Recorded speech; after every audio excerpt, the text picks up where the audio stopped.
کی کسی چیز سے، کسی وجود سے، کسی ذات سے محبت کا ربط و رشتہ قائم ہو جائے تو اس کے امتحان بڑے کٹھن ہوتے ہیں، اور منزل تک پہنچنے کے لیے رسوائیاں بھی گوارا کرنا پڑتی ہیں، کٹھن مقامات بھی گزرنے ہوتے ہیں، حالات کا جبر اور تلخیاں سہنا پڑتی ہیں، اور ہزار کاوشوں کے بعد ایک معمولی سی منزل نصیب ہوتی ہے۔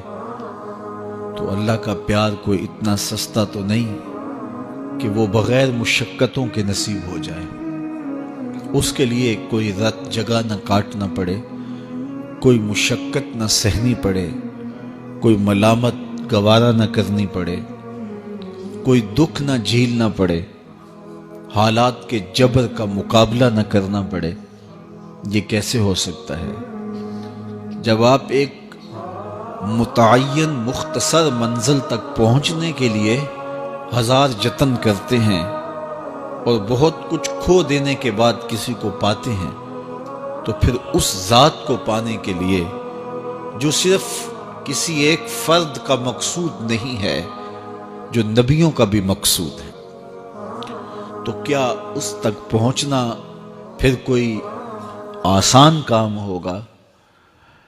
بڑا کٹھن مرحلہ ہے۔ یہاں کھال بھی ادڑتی ہے، یہاں سولیوں پہ بھی جھولنا پڑتا ہے، یہاں فصیلے دار پہ سروں کا چراغاں بھی کرنا پڑتا ہے، یہاں بدن کی بوٹیاں لوہے کی کنگھیوں سے چھیدی جاتی ہیں، اونٹوں کے پاؤں سے باندھ کر کے الٹے سمت اونٹوں کو دھڑا کر کے بدن چیرے جاتے ہیں، یہاں زنجیروں سے کسا جاتا ہے، حتیٰ کہ زنجیریں ہڈیوں تک جا پہنچتی ہیں۔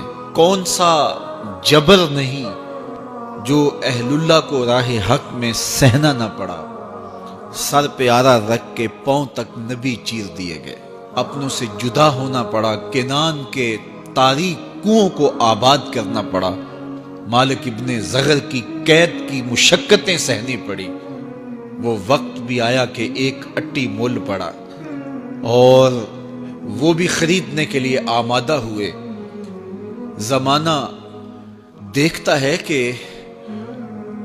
اس راستے کے اندر کتنی مشکلات ہیں، کتنے دکھ ہیں اور کتنی اذیتیں ہیں۔ اس کا پانا، اس کا قرب کوئی معمولی تماشا نہیں ہے کہ چٹکی بجاتے ہوئے قرب الہی نصیب ہو جائے۔ یہ ایک بہت بڑی دولت ہے، اور اس کو حاصل کرنے کے لیے لوگوں نے زندگیاں وار دیں، راہوں کی مٹی بن گئے، اور حالات کے تھپیڑے سہتے سہتے منزل تک پہنچنے سے قبل ہی وہ اپنی جاں آفرین کے سپرد کر گئے۔ لیکن یہ احسان ہوا اس امت پر کہ شارٹ کٹ رستہ دے دیا گیا، مختصر راہ دے دی گئی۔